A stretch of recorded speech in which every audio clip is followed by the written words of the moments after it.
চাপ ছিল, আমাদেরকে ডিস্টার্ব করছিল। সেই গাড়ির ড্রাইভার আমার গাড়ির ড্রাইভারের নামে করেছে, আমার নামেও করেনি। ভালো করে বুঝুন, আপনাদের বোঝার দরকার আছে। আমার নামেও করেনি, আমার গাড়ির ড্রাইভারের নামে করেছে। ওতে আমাকে ডেকে নিয়ে গিয়ে থানায় বসিয়ে রাখা হচ্ছে। এই মমতা ব্যানার্জির সরকার, তৃণমূলের সরকার কাদেরকে নেতা বলে চেনে চায়? এরা কোনোদিন সংখ্যালঘু শুধু নয়, দলিত আদিবাসী সহ পিছিয়ে বর্গের যারা আছে, শিক্ষিত ছেলে, আমি নিজেকে শিক্ষিত বলছি না, সামাজিক ছেলে যারা মানুষের কথা বলবে, তারা যদি ওঠে তাদেরকে এরা প্রশ্রয় দেয় না, সবসময় তাদেরকে ডিস্টার্ব করে, তাদেরকে বিভিন্নভাবে হ্যারেস করে তাদেরকে বসিয়ে দিতে চায়। মমতা ব্যানার্জি নেতা হিসাবে কাদেরকে দেখতে চায়? যে অধ্যাপিকাকে জগ ছুঁড়ে মারবে তাকে পঞ্চায়েত সমিতির সভাপতির পদ দেওয়া হবে, অর্থাৎ গিফট দেওয়া হচ্ছে। যে গণতন্ত্রকে হত্যা করবে, যাকে ন্যাশনাল হিউম্যান রাইটস কমিশন বলছে নোটোরিয়াস ক্রিমিনাল, তাকে রাজ্যের একটা বড় পদে বসিয়ে দেবে। যে ইডির মাথা ফাটাবে, সিআরপিএফ কে তারা কাটাবে, তাকে মমতা ব্যানার্জি বীর বলে আখ্যায়িত করছেন, বা তার দল বিভিন্ন সময় বিভিন্নভাবে শব্দের চয়নের ক্ষেত্রে এমন করছে তারা যেন বীর। যে গরু চুরি করেছে, গরু পাচার করেছে, কয়লা চুরি করেছে, বালি চুরি করেছে, চাকরি বিক্রি করেছে, এ তৃণমূল কংগ্রেসের নজরে তারা বীর। আর যারা মানুষের অধিকারের কথা বলে, যার ধর্ম বর্ণ নির্বিশেষে, মানুষ ক্ষুধার সংখ্যা বেড়ে যাচ্ছে, ক্ষুধার্তের সংখ্যা বেড়ে যাচ্ছে, রেশন ঠিকঠাক পাচ্ছে না, বাচ্চাদের মিড ডে মিলের রেশনও চুরি হচ্ছে, এর প্রতিবাদ যখন করছে যে 330 টাকা দিয়ে ফর্ম ফিল আপ করে যাতে চাকরি পায় তার ব্যবস্থা যাতে হয়, এই দাবি যারা তুলছে, সরকারি কর্মচারীদের ডিএর ব্যবস্থা করার কথা যারা বলছে, তাদেরকে বিভিন্নভাবে হ্যারেস করে, বিভিন্নভাবে কাউকে জেল খাটিয়ে, কাউকে পুলিশ দিয়ে বারবার ডাকিয়ে তাদেরকে ভয় দেখানোর চেষ্টা চলছে। তাই বন্ধুগণ, চোখ কান খুলে রাখতে হবে। আগামী দিন আসছে 2024, আমাদের জন্য একটা কঠিন পরীক্ষার সময়। আপনাদের কঠিন পরীক্ষা এই জন্যই বললাম, কারণ আপনাদের কাছে এমন ভাবে ভুল মেসেজ দেবে, ওই বিজেপি চলে আসছে, বিজেপি চলে আসছে করে আপনাদের ভোটটা লুটে নেওয়া হবে। এই 2024 নির্বাচন আসছে, দেখবেন দিল্লি থেকে বড় বড় বিজেপির নেতারা আসবে, অমিত শাহজি থেকে শুরু করে যোগীজির মতো নেতারা এসে কি বলবে বাংলাতে, হাম সিএ কারকে রাখেঙ্গে। আর বাংলার কিছু বিজেপির নেতা আছে, তারা কি বলবে, এই বসিরহাটের মতো জায়গায় দাঁড়িয়ে বাদুরিয়াতে এসে কি বলবে, বুক দেখে গুলি করা হবে, জায়গায় জায়গায় শীতলকুচি করে দেওয়া হবে। এইটা বলবে, লাভটা কি ভাই? বিজেপি তার ভোট ব্যাংকটাকে সুরক্ষিত রাখবে, আর তৃণমূল যেন উত্তরাধিকারী সূত্রে পেয়েছে, তৃণমূলের বাবার ভোট ছিল, এখন তৃণমূল পেয়েছে, ওর ছেলের ভোটটাও যেন আপনাকে আমাকে দিতে হবে, এমন একটা জায়গায় নিয়ে যে দাঁড় করাচ্ছে। অর্থাৎ সেই বাইনারির পলিটিক্স তৈরি করবে, এমন একটা জায়গায় নিয়ে যে ওরা দাঁড় করাবে জায়গাটাকে, যে বিজেপির বিরুদ্ধেই নাকি একাই তৃণমূল লড়াই করছে, বিজেপির বিরুদ্ধেই নাকি তৃণমূলকে ভোট দিলি বিজেপিকে আটকানো যাবে। আমি আপনারা যারা উপস্থিত আছেন, 2019 সালের আগে আইএসএফ ছিল রাজনীতির ময়দানে? একটু বলুন না ভাই। তখন বিজেপিকে আটকানোর জন্য তৃণমূল কি বলেছিল, কংগ্রেস বা সিপিএম কে ভোট দিও না, ওরা লড়াই করতে পারবে না, আমাকে ভোট দাও, আমি আটকাবো। কিন্তু ভিতর থেকে যে নাগপুরে গিয়ে সেটিং হয়ে যায়নি, আপনি আমি বলতে পারবো তো? সেটিং হয়নি আপনি আমি বলতে পারবো তো? তার উদাহরণের একটা কথা বলছি। অভিষেক ব্যানার্জির কোম্পানি আছে লিপস অ্যান্ড বাউন্স, ওই কোম্পানির অফিসে ইডি রেটে গেল, রেড করতে গেল, তদন্ত করতে গেল, তল্লাশি করতে গেল, গিয়ে কি দেখলাম, এক অফিসার ওই যে কম্পিউটার আছে, ওই কম্পিউটারের মধ্যে 6টা ফাইল ডাউনলোড করে, 16টা না 14টা ফাইল ডাউনলোড করে দিয়েছে।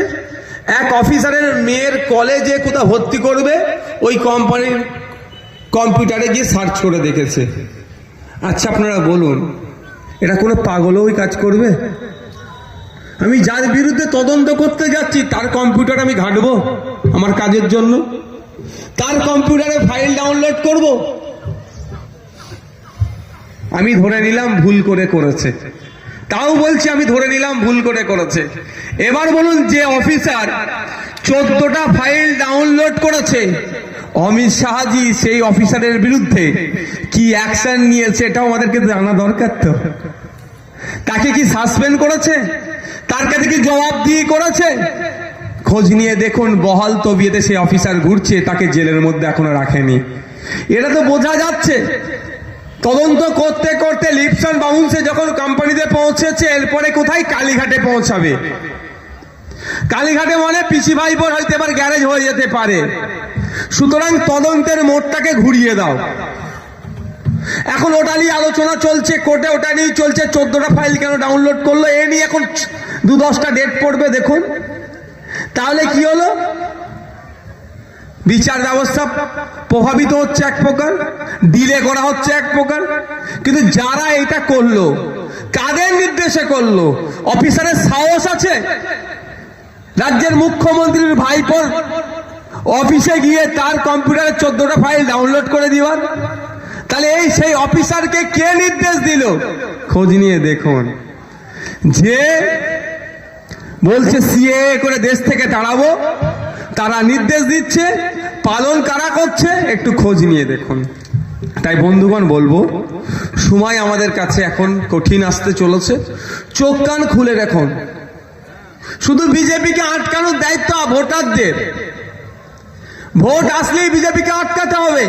সারা বছর বিজেপি যেভাবে হিংসা, হেট স্পিচ দিচ্ছে, তার বিরুদ্ধে মমতা ব্যানার্জির পুলিশ কজনের বিরুদ্ধে অ্যাকশন নিয়েছে আগে সেটা আমাদের জানতে হবে। বুক দেখে গুলি করো বলে বেরিয়ে যাচ্ছে। পুলিশের কাজ তো তার বিরুদ্ধে সুমোটো করে তাকে তো জেলের মধ্যে রাখা, কিন্তু তাকে রাখছে না। খোঁজ নিয়ে দেখুন, তৃণমূল তাকে বরঞ্চ বাহাবা দিচ্ছে। কারণ বসিরহাট বাদুরিয়াতে এসে যত বলবে বুক দেখে লক্ষ্য করে গুলি করব, বিজেপি ভালো করে জানে বসিরহাট সিট ওরা স্বপ্নেও পাবে না। তো ওই বসিরহাট সিটটা ওরা কোনোদিন পাবে না। এই বসিরহাট সিট যদি অবিজেপি তৃণমূল হয়ে যায়, পার্লামেন্টে গিয়ে এমন জনকে আমরা পাঠাবো, সেখানে গিয়ে সেলফি বা টিকটক ভিডিও করবে না, মানুষের অধিকারের কথা বলবে। কাশ্মীর থেকে কন্যাকুমারী মানুষের যেখানে অধিকার হরণ হচ্ছে তার কথা বলবে। তালাক বিল যখন পাস হচ্ছে, এদের মতো পিছন দরজা দিয়ে পালাবে না, সে বিষয়ে কথা বলবে। 370 ধারা নিয়ে কথা বলবে। কৃষকদের বিরুদ্ধে যে বিল পাস হয়েছে তার বিরুদ্ধে কথা বলতো। সিএএ নিয়ে যখন আলোচনা হচ্ছিল, সেখানে অনুপস্থিত না থেকে সেখানে উপস্থিত থেকে তার বিরুদ্ধে কথা বলবে। এমন লোক বসিরহাট থেকে নির্বাচন করে যদি চলে যায়, তাহলে বিজেপির লস হয়ে যাবে। ফলে কি করছে?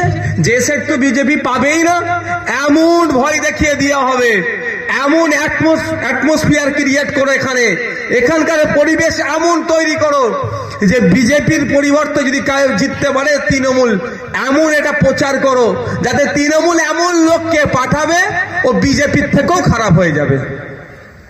বলছি নাকি? আপনাদের ভোটটা কি নিল, কি হিসাবে নিয়েছিল, আর কি বেরোলো এখন? কে কাকে বিয়ে করবে, কোন কাস্টে করবে, দেশের আইনে আছে, ওটা তো আমি বিতর্কে যাচ্ছি না।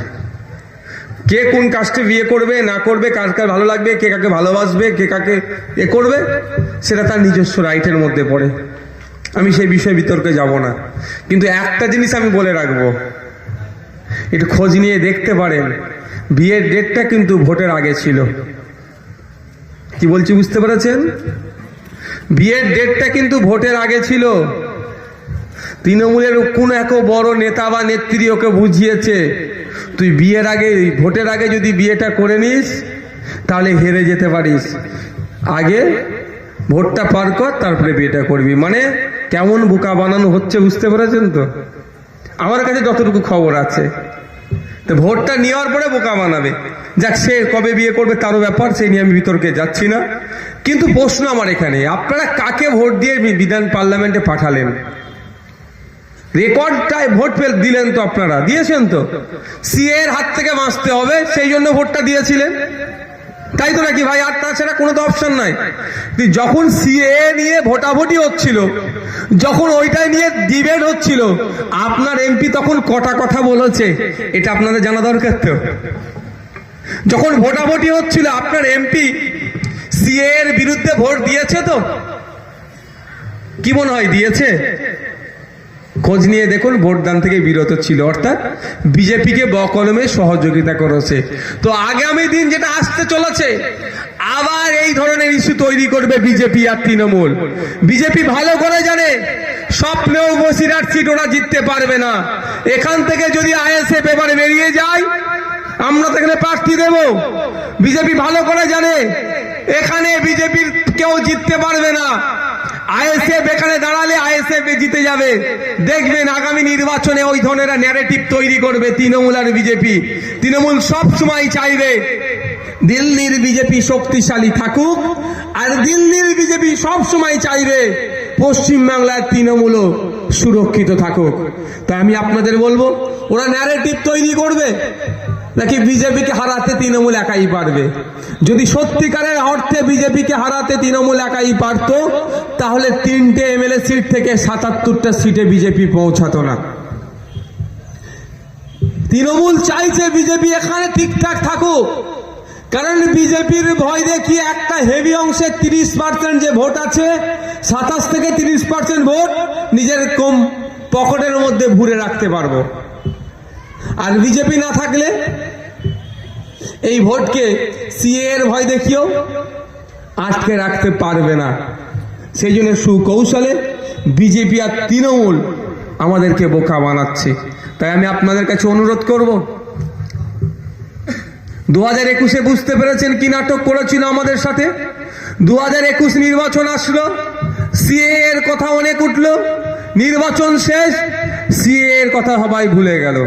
2024 নির্বাচন আসছে, অমিত শাহজি 23-এর শেষের দিকে কলকাতায় এসে কি বললেন, হাম সিএ কারকে রাখেঙ্গে, মানে সিএ হবেই হবে। 2019 সালে ঠিক যেভাবে বলেছিল সিএ হবে, 2024-এও একইভাবে বলছে সিএ হবে। আমি একটা কথা আপনাদের বলে যাই, অমিত শাহজি কেন, প্রধানমন্ত্রীও সিএ করতে পারবে না। সুপ্রিম কোর্টে নওশাদ সিদ্দিকীদের মতো যারা কেস করে রেখেছে, আগে আমাদের ওখানে কেসের রায় হোক, তারপরে সিএ নিয়ে ভাববে। তাই বন্ধুগণ, ভয় পাওয়ার কোনো জায়গা নাই। আমি আপনাদের কাছে অনুরোধ করব, পার্লামেন্টে এমন লোককে পাঠান যে মানুষের কথা বলবে। কাশ্মীর থেকে শুরু করে কন্যাকুমারী, এদিকে দার্জিলিং থেকে শুরু করে সাগর পর্যন্ত মানুষ আজকে বঞ্চিত হচ্ছে।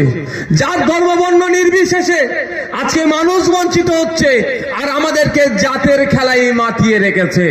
আপনারা জানেন, আপনাদেরকে আমি আরেকবার জানিয়ে দিতে চাই, ক্ষুধার সূচকে ভারতবর্ষ পাকিস্তানের থেকেও পিছিয়ে গিয়েছে। ভারতবর্ষের ক্ষুধার অর্থাৎ ক্ষুধার্তের সংখ্যা এত বেড়ে গিয়েছে। একটা উদাহরণের জন্য বলছি, আমি 100 জন যদি ক্ষুধার্ত থাকে, ভুখা থাকে, পার্সেন্টেজে কিন্তু 80 জন আমার হিন্দু সমাজের ভাই ক্ষুধার্ত আছে। তাদের জন্য আমাদেরকে লড়াই করতে হবে। তাই বলবো, আগামী 2024 নির্বাচন আসছে, বসিরহাট থেকে আমরা এমন জনকে, এমন এক প্রার্থীকে জিতিয়ে পার্লামেন্টের মধ্যে পাঠাবো যে মানুষের কথা বলবে, যার ধর্ম বর্ণ নির্বিশেষে। একদিকে যেমন ওয়াক্ফ প্রপার্টি নিয়ে কথা বলবে, দেবত্ব সম্পত্তি উদ্ধারের কথা বলবে, জলজমি জঙ্গলের যে আদিবাসীদের স্বাভাবিক অধিকার সেই নিয়ে অধিকারের কথা বলবে। এক কথাই মানুষের অধিকার নিয়ে কথা বলবে। তাকে আমরা আগামী 2024 নির্বাচনে আইএসএফ এর পক্ষ থেকে জিতিয়ে পার্লামেন্টের মধ্যে পাঠাবো। কি আশা করতে পারি তো নাকি ভাই? আশা করতে পারি তো? এতদিন তো অনেককে বিশ্বাস করলেন, 2019-এ সিএ এর হাত থেকে বাঁচার জন্য যাকে ভোট দিলেন, যখন সিএ আপনাকে ভয় দেখানোর জন্য যে সিএ আনা হয়েছে, এর বিপক্ষে ভোট দেওয়ার জন্য যাকে পাঠালেন, সেই ভোটটা দিল না। মমতা ব্যানার্জি তাকে কিন্তু তার বিরুদ্ধে কোনো অ্যাকশনও নিলেন না। তাই বন্ধুগণ, তো আগামী 2024 আসছে, আমাদেরকে এমন লোককেই পাঠাতে হবে। শুধু সিএ নয়, সমস্ত বিষয় যে রাষ্ট্রায়ত্ত সম্পত্তি যেগুলো আছে, সেগুলোকে বিক্রি করে দিচ্ছে। রেল বিক্রি হয়ে যাচ্ছে, প্ল্যাটফর্ম বিক্রি হয়ে যাচ্ছে, এয়ারপোর্ট বেসরকারীকরণ হয়ে যাচ্ছে, এলআইসি বেসরকারীকরণ হয়ে যাচ্ছে। মানে যেগুলো স্বাধীনতার এত বছর ধরে মানুষ তিল তিল করে গড়ে তুলল রাষ্ট্রায়ত্ত সম্পত্তি, সেগুলোকে বিক্রি করে দিচ্ছে যারা, তাদের বিরুদ্ধে বলিষ্ঠ কণ্ঠে বলার জন্য পার্লামেন্টে আমাদের জনপ্রতিনিধি প্রয়োজন আছে। তাই আমি অনুরোধ করবো আপনাদেরকে এখান থেকে পাঠান। সাথে সাথে এটাও তৃণমূল বলতে পারে, দু একটা পাঠিয়ে লাভ কি হবে, এটা বলতে পারে ওরা। মানে ওদের এমন কোনো ফর্মুলা নাই মানুষকে বোকা বানানোর জন্য, সবটাই ওরা অ্যাপ্লাই করবে। উত্তর একটা দেবেন, দু একটাতেই কাফি আছে। পশ্চিমবাংলার বিধানসভাতে আমরা একটা পাঠিয়েছি, মমতা ব্যানার্জির ঘুম হারাম করে দিচ্ছে। বসিরহাট থেকে যদি আমরা পার্লামেন্টে পাঠাতে পারি কাউকে, মোদিবাবু নিশ্চিতভাবে নিশ্চিন্তে আর ঘুমাতে পারবেন না। বলতে হবে, বলার লোকের অভাব। কিন্তু আপনাদের কাছে অনুরোধ করব, যারা বলছে তাদেরকে সাথ দিন। যারা আপনার অধিকারের কথা বলছে তাকে কিন্তু দেখে দেওয়া হচ্ছে আপনার বিরুদ্ধে। আমাকে সত্যি হাসি লাগে।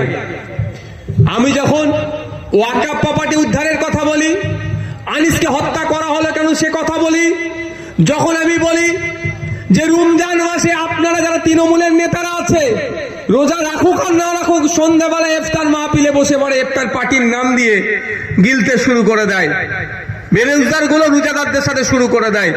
কিন্তু আমি বলি তখন এটাই, যে এই সারাদিন যিনি উপোসে ছিলেন, রোজায় ছিলেন, সন্ধ্যার সময় যেটা খাচ্ছে যে ফলটা, এমনি সময়ে ফলের থেকে দুগুণ তিনগুণ দাম বেড়ে যাচ্ছে। দামটা কিভাবে কন্ট্রোল করা যায় তার ব্যবস্থা সরকার করুক। সেটা না করে এরা সন্ধ্যাবেলায় ইফতার মাহফিলে বসে খেতে শুরু করে দেয়। যখন এ কথাই বলি, যখন সংখ্যালঘু ছেলে মেয়েদের শিক্ষার কথা বলি, চাকরির কথা বলি, কর্মসংস্থানের কথা বলি, যে সমস্ত প্রতিশ্রুতি মমতা ব্যানার্জি দিয়েছিলেন সংখ্যালঘু সমাজের মানুষদের উদ্দেশ্যে 2011 সালের আগে, সাচার কমিটির সুপারিশগুলো বাস্তবায়নের কথা বলেছিলেন। সাচার কমিটির সুপারিশ যেগুলো বলেছে মানুষের ক্ষেত্রে, সেগুলো বাস্তবায়নের বলবো বলেছিলেন, এবং ওয়াকাফ প্রপার্টি উদ্ধারের কথা বলে ভোট নিয়েছিলেন।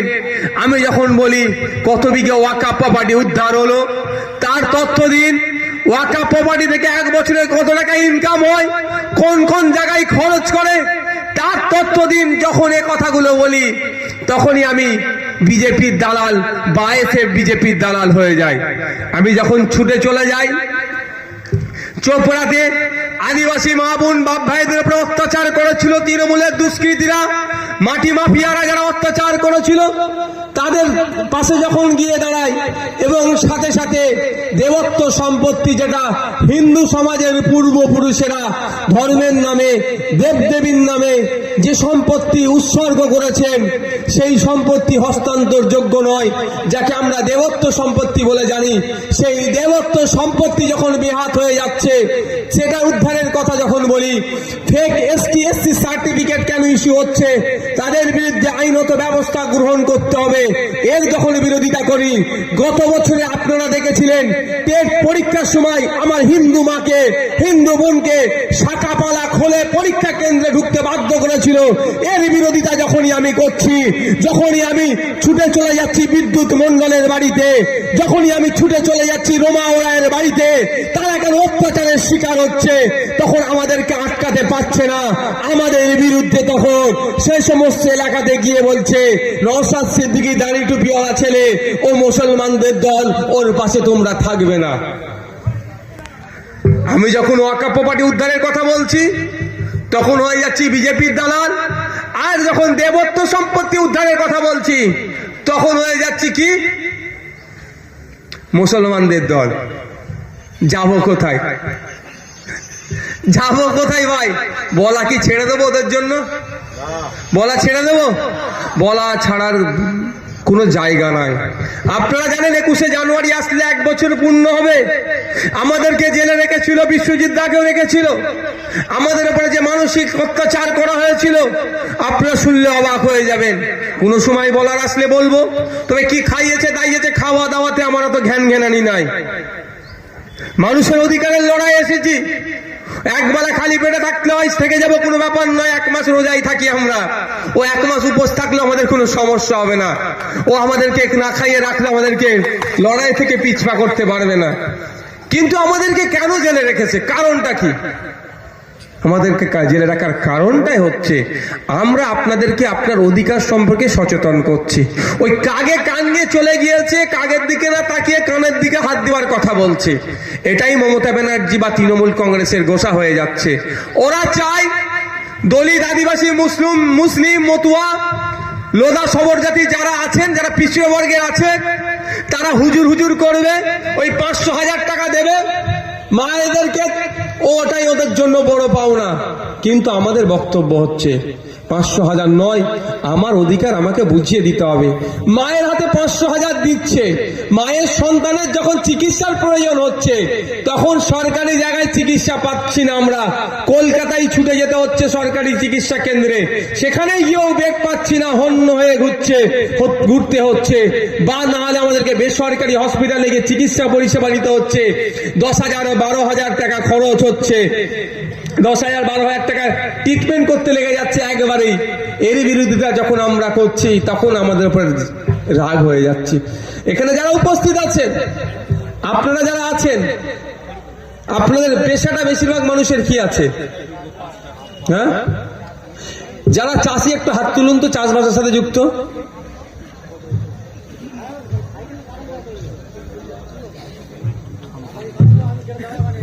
চাষবাসের সাথে ম্যাক্সিমাম যুক্ত।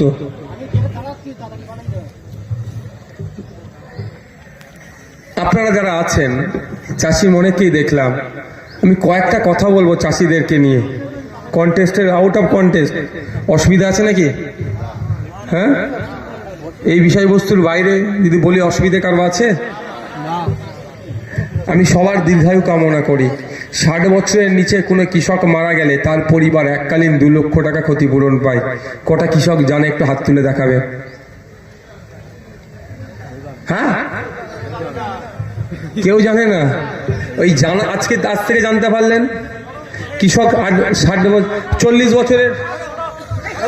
বছরের ভাই, তুমি এদিকে সরে যাও, ওদেরকে ডিস্টার্ব করছো কেন? ওরা বসার জন্য এত চেয়ার দিয়ে আছে, চট দিয়েছে, বসো না আরামের সাথে।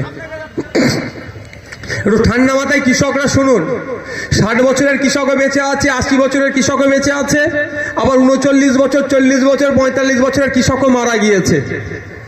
কিন্তু কোনো কৃষক যদি মারা যায় 60 বছরের নিচে, সেই কৃষক পরিবার এককালীন 2 লক্ষ টাকা ক্ষতিপূরণ পায়। এটা জানানোই আমাদের হচ্ছে অপরাধ হচ্ছে আপনাদেরকে। এটা জানাচ্ছি বলি নওশাদ সিদ্দিকী, বিশ্বজিৎ মাইতিদেরকে জেলে রাখো, ওরা কেন জানাবে? খোঁজ নিয়ে দেখুন, আপনার এলাকার হয়তো কোনো কৃষক 60 বছরের নিচে মারা গিয়েছে, তার পরিবার জানেনি। তৃণমূলের উন্নয়ন বাহিনী বড় নেতা আছে না, বড় নেতা আছে, দেখুন হয়তো সে তুলে খেয়ে নিয়েছে। খোঁজ নিলেই পাওয়া যাবে। তো আপনারা জেনে রাখুন, এগুলো আপনাদের অধিকার। দ্বিতীয় কথা, 60 বছরের ঊর্ধ্বে কোনো কৃষকের বয়স হয়ে গেলে ফার্মার্স ওল্ড এজ পেনশন পায়। কারা পান? কোন কৃষক 60 বছরের উপরে বয়স হয়েছে, ভাতা পাচ্ছেন, কৃষক ভাতা। কারা পান বলুন না একটু? কেউ পায় না। হ্যাঁ, তাহলে এগুলো আপনাদেরকে জানানো হয় না, আমরা জানাচ্ছি বলেই রাগ হচ্ছে। যারা কৃষক আছেন আমি তাদেরকে অনুরোধ করবো একটা বিষয়, অতিবৃষ্টি বা অনাবৃষ্টির কারণে অনেক সময় ফসল নষ্ট হয়ে যায়। অনেক কৃষকরা হতাশার মধ্যে আছে, কি হবে বলে অনেকে সুসাইড করে নিয়েছে। কদিন আগে দেখলাম। আমি আপনাদের কাছে অনুরোধ করছি, সুসাইড আপনারা করবেন না। আপনার ফসল নষ্ট হয়েছে অতিবৃষ্টি অনাবৃষ্টির কারণে, সোজা চলে যাবেন কোথায়? বিডিও অফিসে। বিডিও অফিসে গিয়ে একটা অফিসার আছে ADA, বিডিও র্যাঙ্কের নিচে, ADA, assistant director of agriculture, মাথায় থাকবে। অ্যাসিস্ট্যান্ট ডিরেক্টর অফ এগ্রিকালচার, এত বড় নাম বলার দরকার নেই, ADA। ওই স্যারের কাছে গিয়ে অ্যাপ্লিকেশন করবেন যে বৃষ্টির কারণে বা না বৃষ্টি হওয়ার কারণে আমার ফসল নষ্ট হয়েছে, আমার নাম অমুক, আমার জমির পর্চা সহ অ্যাপ্লিকেশন করে জমা দেবেন। আপনার ফসলের ক্ষতিপূরণ সরকার দিতে বাধ্য হবে। কিন্তু আপনি ওখানে জমা করেননি বলে আপনি ক্ষতিপূরণ পাচ্ছেন না, আপনি অনেকে সুসাইড করে নিচ্ছে। কেন করবেন? ভারতবর্ষ কৃষি প্রধান দেশ, আর পশ্চিম বাংলার যে জনগণ আছে তার 70% মানুষ কৃষিকাজের সাথে যুক্ত। আপনাদের মেহনতের জন্য, আপনাদের কৃষকদের জন্যই পশ্চিম বাংলার অর্থনৈতিক যে চাকা যতটা ঘুরছে তার 70% আপনারা সহযোগিতা করছেন, মানে আপনাদের ভূমিকা থাকছে। আপনাদের ভূমিকার জন্য পশ্চিম বাংলার অর্থনৈতিক চাকা ঘুরছে। আপনারা তো সুসাইড কেন করবেন? প্রভিশন আছে, আপনারা অ্যাপ্লিকেশন করে জমা দেবেন। যারা এখানে আছেন, যারা আছেন এখানে, আপনারা আজ পর্যন্ত কোনোদিনের জন্য বিডিও অফিস থেকে ধান গাছের বীজ পেয়েছেন তো? ধান বীজ, হ্যাঁ পেয়েছেন? হ্যাঁ, মাঝে মধ্যে দেয়। স্প্রে করা মেশিন, স্প্রে করা মেশিন, এগুলো আপনাদের একটু শুনে রাখুন। ধান কাটা মেশিন দেখেছেন তো? ধান কাটা মেশিন থেকে স্প্রে করা মেশিন সাবসিডিতে পাওয়া যায়। অনেক ক্ষেত্রে আবার কৃষিকাজের কিছু ইকুইপমেন্ট ফ্রিতেও পাওয়া যায়। আমি ফ্রিটা ছেড়ে রাখলাম। যথাসময়ে অ্যাপ্লিকেশন করলে ধান কাটা মেশিন থেকে শুরু করে স্প্রে মেশিন পর্যন্ত সাবসিডিতে পাওয়া যায়। প্রায় 40% ডিসকাউন্ট পাওয়া যায়। আমি ধান কাটা মেশিনের প্রচুর দাম, অত দূরে আমি যাব না। আমি স্প্রে মেশিনের দাম এখন কত? 4000 টাকা, যেটা ব্যাটারি চালিত চার্জিং সিস্টেম যেটা আছে। মার্কেটে কিনতে গেলে 4000 টাকা দাম। আপনি যদি নির্দিষ্ট সময়ে অ্যাপ্লিকেশন করেন, ব্লকের মাধ্যমে কেনেন, আপনি গরিব চাষি, আপনার জন্য সেটা 40% অবধি ডিসকাউন্ট হতে পারে। তাহলে 4000 টাকার জিনিস যেটা মার্কেটে কিনছিলেন, সেটা ব্লকের মাধ্যমে কিনলে সেটা কি হবে? 1600 টাকা ছাড় পাবেন। কিন্তু এটা কি হচ্ছে আপনারা না জানার ফলে তৃণমূলের উন্নয়ন বাহিনী, যারা ভোটের সময় এই বিডিও অফিসগুলোকে ঘেরাও করে রেখেছিল, তারা দেখুন যে জীবনে মাঠের ধারে যায়নি তার নামে মালটা তুলে নিয়ে দোকানে বিক্রি করে দেয়। হয়তো আপনি সেই মালটাই দোকান থেকে গিয়ে 4000 টাকা দিয়ে নিয়ে আসতে হচ্ছে, শুধু আপনি জানেন না বলে। বলবে একটু চোখ কান খুলে রাখুন। আজকের পরে কালকে ছুটি আছে নাকি? কালকে সরকারি ছুটি আছে। মঙ্গলবারে আপনারা বিডিওতে যাবেন, বিডিও অফিসে গিয়ে এডিএ স্যারকে বলবেন, স্যার আপনার নাম্বারটা দেন। কি বলবেন?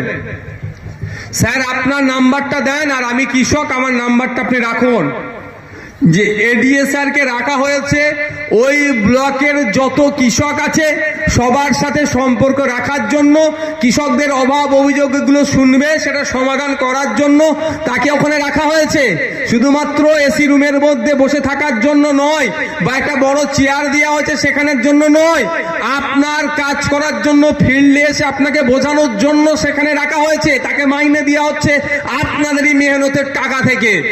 সুতরাং আগামী মঙ্গলবার যাবেন, কৃষকরা গিয়ে গিয়ে এডিএ স্যারকে বলবেন, স্যার আপনার নাম্বারটা আমাকে দেন, আর আমার নাম্বারটা আপনি রাখুন।